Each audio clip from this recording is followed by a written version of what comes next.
even if may kingdom ako, never naman ako hari. So yun po ang, si ano yan, si Ronald Llamas.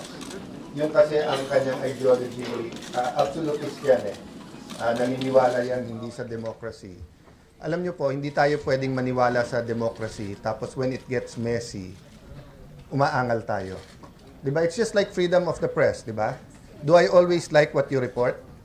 No, but I have to support you. Can you imagine a Philippines without media? So that's why we went silent or went quiet nung Monday. Because ang Senado na kinokontrol ng Malacanang ay hindi tunay na Senado. And you saw how they did it, di ba? May mga behind the scenes dyan, kaya sabi ko nga, res ipsa loquitur. You read between the lines kung ano nangyari. But what is the reality? The reality is, I was elected by 13. The Constitution, the Senate rule says, hindi ka pwedeng palitan kung hindi 13. So wala silang 13, so wala silang quorum. Kahit anong iimbento nila sa kanilang justification, hindi totoo yun. Pangalawa, even assuming may quorum sila, 13 para tanggalin ang Senate President pro tempore. Even if natanggal nila, kasi yung all seats vacant, nung pinukpok pa lang, natawa na ako, hindi alam ni Senator Win, you cannot declare all seats vacant with 12. You can declare all seats vacant below the Senate President and Senate pro tempore with 12. Pero hindi pwedeng Senate President. So dapat ang pinukpok ni Senator Win is that the motion is lost. Kasi 12 lang eh. Kami, nung nag-declare kami all seats vacant, 13 kami. Kaya pwede.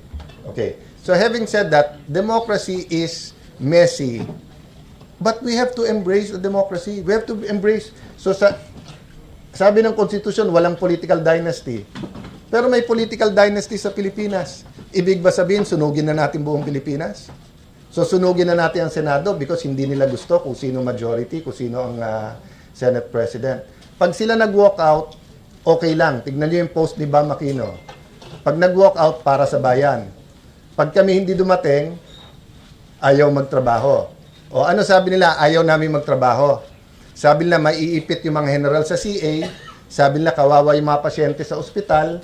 Kawawa yung mga estudyante, etc. O nung nag-session sila, may 12 sila. Sabi nila, may quorum. Anong ginawa nila? Nag-CA meeting ba sila? Technically, they can have a session till tomorrow. Hindi. Nag-adjourn sine die. O, pinasaba nila yung, yung sa ospital, sa pasyente. Nasa agenda yon, pwede nila pa. Hindi nila pinasa. So makikita mo, they're talking about power. We're talking about what is right. Yung katotohanan. Napansin nyo kanina, if they attended today, then na-test nila yung credibility. Ito ang ayaw lumabas. Diba? Why would you call, ang nakalagay sa rules dito, kapag ka may problema ang security ng Senado, you can ask law enforcers, pati police for help. Kita nyo gano'ng kadaming police na sa labas? Saan ka nakakita, Secretary of DILG ang ipapatawag?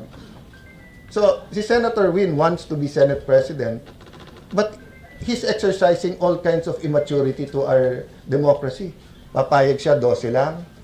Papayag siya acting SP, samantalang nakalagay dito, you can only have acting SP pagkapatay na o walang SP. Papayag siya na ang tatawagan niya, Secretary of Interior, para dito.